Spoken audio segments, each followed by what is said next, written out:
Yeah, hey everybody, it's RetroKid Reviews. I am, yeah, the DVD and the Blu-rays right here with God's Monsters. You see the review, but, in a minute, well, actually, a couple of minutes, I'm gonna address a couple things that happened in the last week with, in the Tokusatsu community and mainly with Jon Stewart, so, without any introduction, here we go.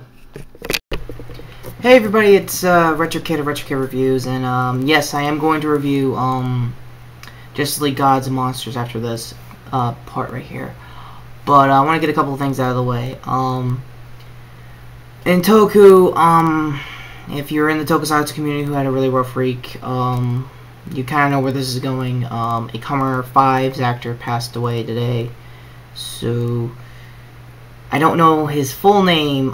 Easy Rider did a Toku News on that. Yes, he does Toku News now. He has a full name and what happened to him. I'll put a card up there for that. And, he was a really good Fies actor, I'm not gonna lie. He was one of the early Orphanox. I think later on became a writer early in the show. Just passing away at 35. That shouldn't happen at all. That was just stupid. I don't know what happened. I know it's serious, and I just wanted to get my 2 cents. Mainly that he will be missed as an actor. For the Tokusatsu community as a whole, he will be missed. I'm gonna put a link in the description for the Fives theme for a memorial for him. I just really feel that it's right, and a card as well. So yeah, so I'm just gonna do one moment of silence for that, and then get on to the obvious thing, The Daily Show. So here we go. Okay. So yeah, getting to one depressing thing and to a not so depressing thing. Jon Stewart's last week of The Daily Show. What are my thoughts on it? It was good. Jon had a really awesome week, dude. He killed what's left of his parody skills on Fox News and Usual Things. I've been watching The Daily Show since I was in middle school. Probably a little bit younger than that.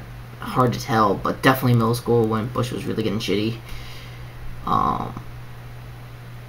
Yeah, and as a New Yorker, I don't know how to put this. What the fuck is wrong with your Chicago pizza? You just fold the thing with the forks. Beef, just old beef that should really be dead by now. Seriously, just eat the freaking pizza here and be nice about it. I'm just saying. Just saying. I guess to Trevor Noah, who's gonna take over his job. I'm not gonna lie. I'm gonna research your skit skills and your stand up. And from what I saw so far, it looks okay. His background is basically South African and mixed race, and dude knows apparently a lot of languages. Spoilers: I'm not the first to have my thoughts on this. Bennett the Sage already had a thing on it. I just saw it on this recording, so yeah. Sorry. Hi, Sage. Anyway, to Jon himself, thank you. As a New Yorker, this was cool to see you grow as a comedian after 16 years, and to basically be funny in the most darkest times of this country, mainly mine as an American, and mainly as a New Yorker after 9/11. I normally don't say these kinds of things because it's politics. Like, where do I put that? I just don't. In my channel, I just want to talk about Tokusatsu and bitch about movies like anybody else, and just leave the politics to the professionals, and mainly Jon. And I hope Trevor could do the same. And thank you, still, Jon, for everything. Like, really. I did actually see the show. I was in the audience last summer when I think John Oliver did a summer for Jon when he was filming Rose Order. Yeah, that was a few years back, I think. I don't know. I can't remember the exact year. Maybe it was a year ago. I don't know. Point is, I'm probably accurate explaining how people's reactions to Rose Order is. Yeah, that's great. just yeah, John, you were a good comedian, you were a good host, and my God, that set was awesome. And it's not gonna leave. Like Trevor's gonna hopefully do his best, and I'm hopeful too. I really am. So, with my personal life out of the way, on to my Justice League Gods and Monsters review. Take care. And back in action. So yeah, that just that's not personal at all. No. Well, anyway, let's I guess finally get on to the review. And wow, for Amalgamated Universe, or I guess Multiverse in this case, not a lot of DC characters that's pissed me off. That's kind of awesome. You were saying? Oh, come on, right? Is there, like, any place I can go without you pissing me off? I didn't come alone. Sup? I'm Arsenal. Noticed. Okay, guys, can I just review the movie? For real? Fine. You guys bashed together better than your freaking comic. What's that? Nothing. Jeez. Oh, and you got the sniper on me, so I got no choice, huh? Yeah, yep, pretty much. Alright, fine.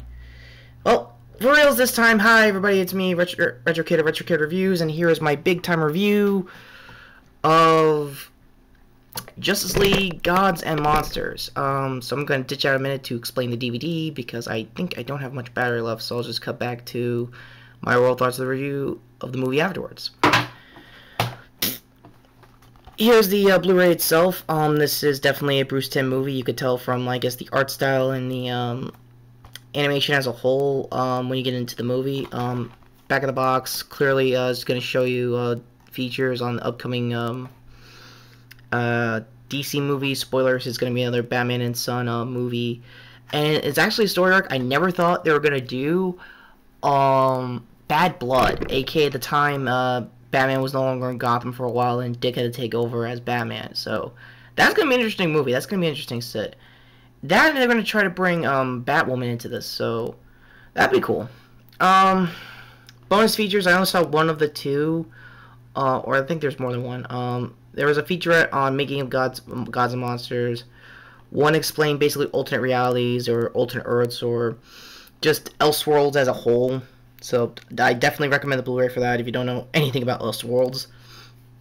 And another featurette basically explained the new gods, which I might need come talking about Wonder Woman's End after this review. So yeah, that's the Blu-ray. Not really much, just the basic what is it? Ultraviolet kind of packaging. If you guys have an ultraviolet I guess thing in your DVD library, or you actually use that kind of program. I don't know. So, I'm gonna switch my battery real quick, and I'll dive straight into the movie. And I guess I assume this is an Elseworlds, and you can pretty much do whatever you want with powers.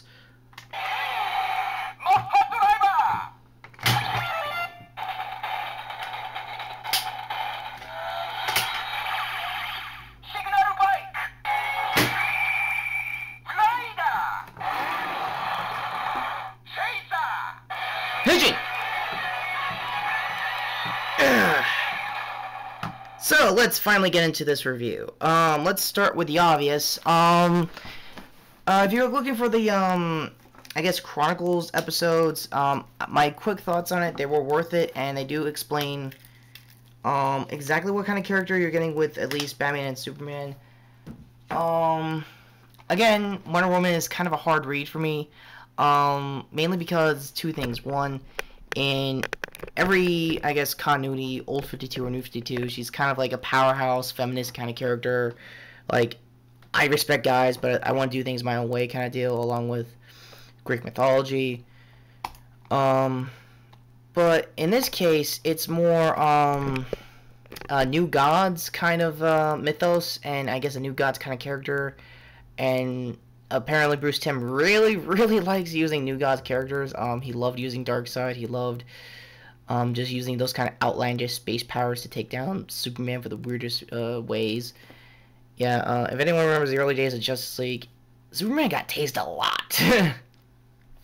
Anyway, getting on topic.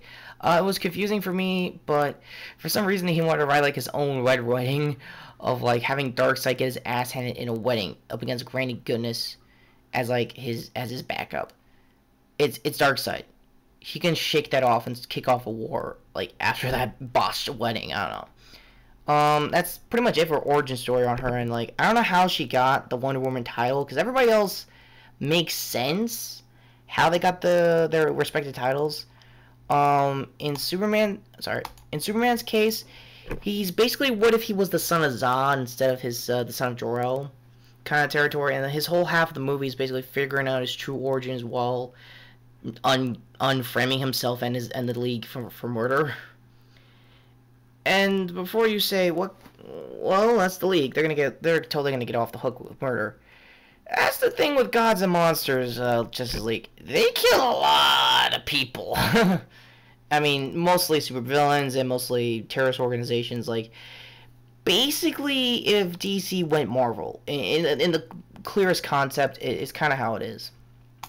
For the Chronicles, episodes pretty much showed exactly what kind of Justice League you're getting. They're not hoity-toity, they're not going to be non-lethal, they're not icons, they're going to game change it a little. In a 90s outlet, that would probably blow up in its face. Here, I guess with a little, like they're wise enough to try again, but, like, within reason, I assume, with that kind of storytelling. The highlight for me, I wouldn't, like, when I was watching the, Chronicles, episodes, was the first one, Batman's. Voice acted by none freaking other than Michael C. Hall of friggin' Dexter fame. And if anyone's been a long-time viewer of my channel knows that I've had a pretty much love-hate relationship with Dexter. And I guess now in this case, Michael C. Hall, because holy crap, you did really good voice acting playing Man-Bat Batman. Basically, the character who normally ends up becoming Man-Bat in the Batman books and actually ends up becoming full vampire instead of a gigantic monster. He's also in the Arkham Knight game in case you guys want to like hunt him down. It's that was a good subplot. It was a good side quest. It wasn't that bad. Finding him was easy. You just had to glide and like make him take his medicine kind of deal. It was no big deal. And mainly, I think it was, I forgot the exact name. Oh damn it, I had it, but it'll probably pick up again. Long story short, he has more character motivations come the final act, because his old scientist buddy apparently orchestrated the whole, again spoilers, framing on the League. Again, it's just hard to tell like how far or how I guess brutal their kills are compared to like a frame job, because I don't know. For them, it's hard to tell, but storytelling wise, everybody else was like well paced. In Batman Superman's End, I can clearly understand Easter egg wise why they went those kinds of directions. Why Man-Bat's Batman instead of, you know, Man-Bat, or why the son of Zod is Superman. Like that's more clear to my mind. The New Gods stuff, like, if you're a New Gods fan, you know exactly who this character is. How could she get the Wonder Woman title still? Again, I guess it's like, you need the Trinity, I understand, but 2 out of 3 explanations ain't bad, but it could be more. The finale was not bad. It was just them clearing their names and Superman telling them, okay, look, we've been doing this for 10 years, and we actually gotta try to be better than what we were in the past. And C. Hallspan was like, I can't believe you want us to not kill people. Like, are you serious? Another reason why I liked C. Hall's Batman episode in the Chronicles, it was that when he was going up against Harley, yeah, spoilers, he was up against Harley Quinn and killed her. Is it the body parts and everything in like a semi-kill room kind of area? It's like if Bruce Timm wanted to make like a Dexter fan blush a little. And to be fair, sir, you did. You really did. Lex Luthor's end, he's still Lex Luthor, but I guess in this universe he pretty much gave up just trying to figure out Superman's origins, or more on Krypton, said, you know what, these guys are killing people left and right, and screw it, I'm done. I'm just gonna go and like hang out in space. I mean, I tried to explain Congress. I tried doing those like CNN kind of meetings, or C-SPAN kind of conference calls that get televised with, you know, the Seth Rogen I'm talking about, right? Anyway, screw this. I'm going to space.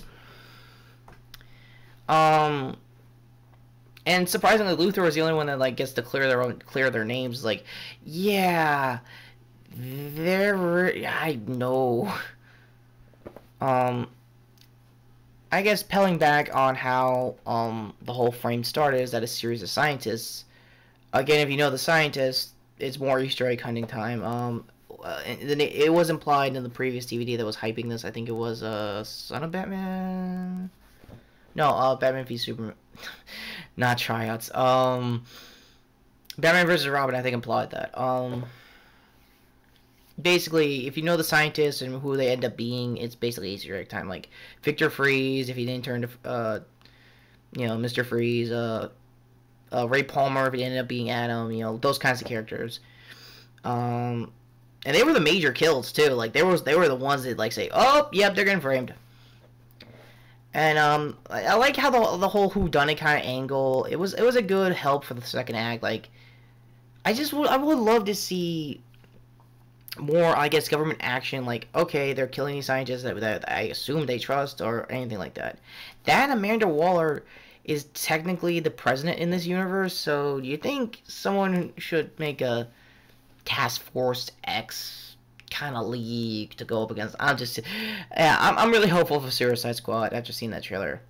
Card for that there, and card for mainly Machinima's channel for mainly if you want to like hunt down for the playlist. Let me see if it's here.